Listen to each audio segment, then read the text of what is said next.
So continue करते हैं 591 से। तो 591 में क्या कह रहा है, CMOS circuits are extremely use for IC chips fabrication mainly because of their extremely large packing density. तो CMOS के पास एक मतलब बहुत अच्छा एडवांटेज है कि लार्ज पैकिंग डेंसिटी, आप बहुत कम एरिया में बहुत ज़्यादा नंबर ऑफ CMOS को पैक कर सकते हैं, ठीक है, फैब्रिकेट कर सकते हैं। तो इस वजह से आपका CMOS यूज होता है IC चिप्स में। नेक्स्ट आते हैं आगे जैसे यहाँ पे बात हो रही है कि NMOS in saturation region and PMOS in saturation. तो इस केस में NMOS और PMOS दोनों को पूछ रहा है। तो देखो आपको ये पता होना चाहिए, ऊपर NMOS यूज़ हो रहा है, नीचे PMOS यूज़ हो रहा है। तो ये यहाँ पे वी आउट आपको 2.5 वोल्ट मिल रहा है, दोनों ही आपका सेम है, CMOS इन्वर्टर है एक, तो V in equal to V out equal to 2.5 volt. तो ये 2.5 वोल्ट 1 से बड़ा है NMOS के लिए, ओके, तो ये सैचुरेशन में जाएगा। नीचे क्या है, 2.5 वोल्ट -1 से बड़ा है PMOS के, नीचे उसका अपोजिट पार्ट मिलेगा, तो भी ये सैचुरेशन में जाएगा। तो यहाँ पे ये बताना था कि the threshold if the threshold voltage of the NMOS transistor is 1 volt और PMOS का थ्रेशोल्ड है -1। अब दोनों का थ्रेशोल्ड से ज़्यादा ही है, चाहे -1 हो 1 हो, 2.5 तो दोनों से ज़्यादा, 2.5 इज ग्रेटर देन बोथ। तो आपका PMOS और NMOS दोनों ही सैचुरेशन में आपको मिलेंगे, बस यहाँ पे ये चीज़ थी। उसके बाद इस क्वेश्चन में आते हैं, तो यहाँ पे ये जीनो डायोड का क्वेश्चन है एक्चुअली में, ये मतलब NMOS PMOS का तो है ही नहीं। 24 वोल्ट की 600 मिली वॉट का जीनर डायोड है, is to be use for providing a 24 volt stabilize supply to a variable load. ये लोड वेरिएबल है, ओके, और ये 24 वोल्ट इसकी रेटिंग है। उसके बाद क्या आता है, variable load, assume that for a proper zener action a minimum of 10 milli ampere must flow through the zener. तो इसके प्रॉपर एक्शन के लिए आपको कम से कम चाहिए कि 10 मिली एम्पेयर इससे फ्लो हो करंट, तभी सही से एक्शन करेगा, ओके। तो if the input voltage 32 volt, ये तो दे दिया है, इनपुट वोल्टेज 32 वोल्ट है, what would be the value of R and the maximum load current.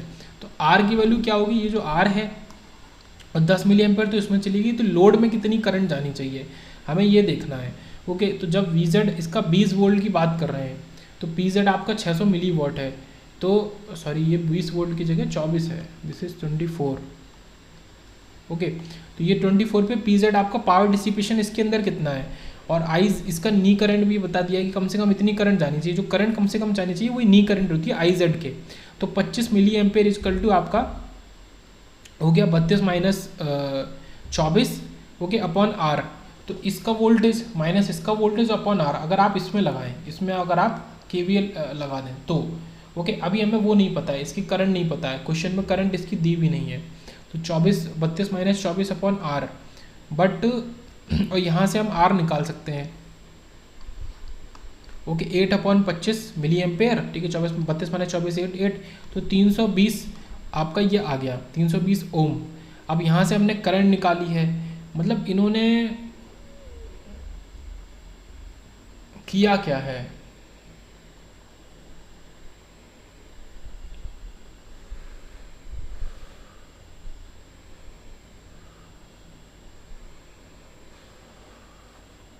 यहाँ पे एक चीज़ तो बहुत बड़ी गलती है कि आपको पहले तो इन्होंने 25 मिली एम्पेयर को यूज़ कर लिया, अब उससे R निकाल लिया, और उसी R और इसकी मदद से फिर से 25 मिली एम्पेयर निकाल के दिखा दिया। तो 25 मिली एम्पेयर ये कहाँ से लाए, ये यहाँ पे एक्सप्लेन नहीं है कि 25 मिली एम्पेयर कहाँ से आया, ओके। हमें टोटल करंट नहीं पता, हमें केवल इसका वोल्टेज पता है, इसका वोल्टेज पता है, इससे कितनी करंट जानी है वो पता है, और टोटल करंट हमें नहीं पता है, R भी नहीं पता है, RL भी नहीं पता है। इन्होंने क्या किया है, पहले R निकाल लिया, 320 ओम आ गया, ठीक है चलो, फिर आपने करंट निकाल के दिखा दी 25 मिली एम्पेयर। उसके बाद जब 25 टोटल पता है, इसमें 10 जानी चाहिए, तो इसमें बची हुई 15 जानी चाहिए। तो कुल मिला के बात आई, ये तो सारी चीज़ें ठीक है कि 320 ओम और 15 मिली एम्पेयर, पर ये कैसे पता चला कि ये 25 मिली एम्पेयर यहाँ पे है करंट, तो यहाँ पे थोड़ा सा ये गलत है। उसके बाद आता है कि CMOS is made by use of inverter, which of the following statement is true. CMOS को अगर एक इन्वर्टर से बना रहे हैं, using 1 NMOS transistor and 1 PMOS transistor. CMOS को बनाने के लिए एज ए इन्वर्टर आपको दोनों ही चाहिए, एक NMOS और एक PMOS। उसके बाद आता है कि using which type of following technologies the charge devices are implement. तो चार्ज डिवाइसेज को इम्प्लीमेंट किया जाता है MOS टेक्नोलॉजी से, ओके, केवल MOS टेक्नोलॉजी का नाम MOS होगा, ना CMOS ना PMOS ना NMOS, केवल MOS। फिर आता है विच of the following properties the CMOS logic possess. तो CMOS लॉजिक के पास कौन सी प्रॉपर्टी होगी, लो स्टैटिक पावर डिसिपेशन होगा। CMOS लॉजिक के पास ये मेन है कि लो, इसका पावर डिसिपेशन काफ़ी कम होता है, मेनली स्टैटिक पावर है। फिर CMOS इज इक्विवेलेंट टू, तो ये तो सबको पता है, NMOS प्लस PMOS के इक्विवेलेंट है आपका CMOS। उसके बाद ये भी सेम है कि CMOS is equivalent to NMOS plus PMOS। ये पूरा CMOS है, इधर आप एक NMOS लेते हो, इधर एक PMOS लेते हो, और ये पूरा है। फिर इन CMOS fabrication PMOS is created in N well. Okay, तो PMOS की बात करेंगे तो उसका वेल जो है, ये सबस्ट्रेट है, वो उल्टा होगा, इसका N वेल होगा। और NMOS के लिए बात करेंगे तो उसका जो वेल है वो P वेल होगा। बट कुल मिला के बात करें तो एक वेल अलग चीज़ है, सबस्ट्रेट अलग चीज़ है। जैसा यहाँ पे दिख रहा है, सबस्ट्रेट तो आपका पूरा हो गया, ये पूरे का ये पूरा जो मीडियम है ये सबस्ट्रेट है। तो यहाँ पे सबस्ट्रेट तो हम P लेते हैं, ये याद रखेंगे CMOS के लिए। क्यों? NMOS को मेन मानते हुए उसके लिए उसका opposite substrate P। But PMOS के लिए हम सबस्ट्रेट ना लेके वेल लेते हैं, जो कि केवल इतना एरिया है, ये एरिया है आपका, ये वेल है। तो वेल आपका क्या होगा PMOS के लिए उल्टा N वेल। तो केवल N वेल आपका आंसर होगा। यहाँ पे P वेल टाइप का कुछ भी यूज़ नहीं होता, P सबस्ट्रेट यूज़ होता है और N वेल यूज़ होता है, ये याद रखेंगे। उसके बाद आता है CMOS family. Okay, suffers from electrostatic discharge. तो CMOS जो फैमिली है, यही CMOS फैमिली यहाँ पे लिखा भी है। तो ये कितनी बार क्वेश्चन आ चुका है ये भी देखना जरूरी है। ये आपका EPPCL AE में आया है, बेल में आ चुका है, BSNL में आ चुका है। ये CMOS फैमिली सफर्स फ्रॉम ये डी इलेक्ट्रोस्टैटिक बोलो या इलेक्ट्रोस्टैटिक डिस्चार्ज जो भी बोलो, ये होता है। फिर आता है in CMOS design why size of PMOS is kept larger than NMOS। तो PMOS का साइज लार्जर क्यों रखते हैं? टू गेट बैलेंस राइज या फॉल टाइम। तो बैलेंस राइज और फॉल टाइम लेने के लिए। क्यों? क्योंकि भाई हमें पता है कि NMOS का जो मेजर है वो इलेक्ट्रॉन है, उनकी मोबिलिटी ज़्यादा है, PMOS की मोबिलिटी कम है। तो वहाँ पे राइज और फॉल टाइम में थोड़ा सा अंतर आपका आ सकता है। तो उसको बैलेंस बनाने के लिए जिसकी मोबिलिटी कम है उसका साइज बढ़ा देते हैं। ओके, उसके बाद NMOS devices are 3 times faster than PMOS। यहाँ तो बेसिक सा फंडा लग रहा है कि जो मोबिलिटी इलेक्ट्रॉन की वो 3 गुना होती है इसी वजह से। फिर आता है कि NMOS devices can be made smaller and work faster. तो हमने ये देख लिया कि PMOS के कंपैरिजन में तो NMOS technology is more use today in comparison to PMOS, because NMOS जो होते हैं वो छोटे बनाए जा सकते हैं और वो फास्टर वर्क करते हैं एज कम्पेयर टू PMOS। उसके बाद आता है ये कौन सा सिंबल आपका, ये सिंबल क्या रिप्रेजेंट कर रहा है? ओके, तो ये तो आपको दिख गया, गेट, सोर्स, ड्रेन, आपका ये एक तरीके का मॉसफेट है। ओके, N चैनल, वो भी ये 3 अलग अलग टुकड़ों की वजह से मॉसफेट पता चल गया, JFET नहीं है। और ये किस तरीके का है? N चैनल है आपका, N चैनल इन्हेंसमेंट मॉसफेट है। ओके, इन्हेंसमेंट तो हुआ ही होगा और ये N चैनल हो गया साथ में। तो ये आपका हो गया इन्हेंसमेंट मोड में ड्रेन से, ठीक है। एक इसकी पहचान है कि जो गैप है ड्रेन और सोर्स के बीच में, इन्हेंसमेंट मोड में ड्रेन से सोर्स के बीच में कोई भी चैनल नहीं होता।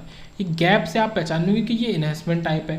बाकी तो एरो से देख लोगे, एरो आपका P से जाता है, तो P से N की तरफ। गेट आपका N है तो आपका N चैनल हो गया, ठीक है, N चैनल। और आपका इन्हेंसमेंट मॉसफेट, इन्हेंसमेंट के लिए कट आपको याद होना जरूरी है। उसके बाद ये क्वेश्चंस तो हो गए। उसके बाद आगे बढ़ते हैं। विच of the following parameters is not specified for digital IC। तो डिजिटल IC के लिए आपका प्रोपगेशन डिले स्पेसिफाइड होता है, नॉइज मार्जिन और गेट डिसिपेशन। IC के अंदर आपका बैंडविड्थ का कोई काम नहीं है। फिर नेक्स्ट आते हैं कि in the process of fabricating monolithic integrated circuit के प्रोसेस में क्या चीज़ हमारी मेन चीज़ होती है? Only active components are fabricated on the chip. तो केवल एक्टिव कंपोनेंट को ही फैब्रिकेट करते हैं। यहाँ पे बात एक्टिव और पैसिव कंपोनेंट के फॉर्म में हो रही थी। फिर आते हैं monolithic IC consist of both active and passive component, performance depend on the substrate. तो डिपेंड किसके ऊपर करते हैं? या कंजिस्ट ऑफ क्या है कि दोनों ही एक्टिव और पैसिव कंपोनेंट की परफॉर्मेंस के ऊपर डिपेंड्स ऑन द इन दोनों की परफॉर्मेंस डिपेंड कर रही है सबस्ट्रेट के ऊपर। तो इन मोनोलिथिक IC या फिर monolithic IC consist of both active and passive component, performance depend on the substrate. उसके बाद नेक्स्ट चलते हैं मोस्ट फेमस IC 611 में इस thick film IC। Thick film IC जो है ये मोस्ट फेमस IC है, ये इंपॉर्टेंट क्वेश्चन है। फिर इधर देखते हैं कि which of the following devices complicated to fabricate in IC। तो IC में फैब्रिकेट करने के लिए रजिस्टर थोड़ा कॉम्प्लिकेटेड है, ठीक है। रजिस्टर तो ऑब्वियसली बात है, आपका बाइलेटरल डिवाइस है और आपका पैसिव डिवाइस है, तो डायोड, कैपेसिटर, ट्रांजिस्टर तो ठीक है, एक बार को हो जाएगा। रजिस्टर को करना थोड़ा मुश्किल है। एचिंग क्या होता है? इज यूज फॉर, ठीक है, selective removal of the unwanted surface या unwanted things on the surface. तो IC के ऊपर से जो अनवांटेड चीज़ें उनको हटाने के लिए जो प्रोसेस होता है वो एचिंग होता है। उसके बाद आता है SiO2 लेयर जो हम यूज़ करते हैं IC में, वो एक इंसुलेटिंग लेयर की तरह यूज़ होती है दो अलग अलग चीज़ों के बीच में, SiO2। फिर आता है metallisation is use for interconnection. तो मेटल्स का कहाँ यूज़ होता है? भाई मेटल तो आपका कंडक्शन देता है, तो दो अलग अलग पॉइंट के बीच में आप मेटलाइजेशन करके इंटरकनेक्शन करते हैं, ऑब्वियस सी बात है। ओके, फिर आपका इधर क्वेश्चन आता है 612 की 339 IC is an example of a 14 pin DIP that can be made to function as a comparator.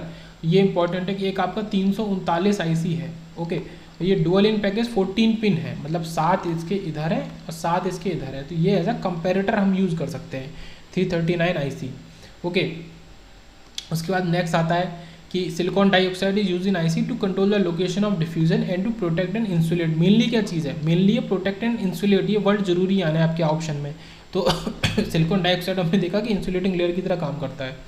एक लास्ट में है कि oxidation, process of oxidation requires while preparing an IC wafer requires a temperature of, ठीक है। तो oxidation का temperature की अगर बात करें, जब IC को बना रहे हैं तो 1000 से आपका 1200 डिग्री सेल्सियस तक आपको चाहिए ऑक्सीडेशन के दौरान टेम्परेचर। ओके, तो ये लास्ट क्वेश्चन था। यहाँ पे आपका ये पूरा EDC का जो बेसिक सब पार्ट है ये पूरा खत्म होता है।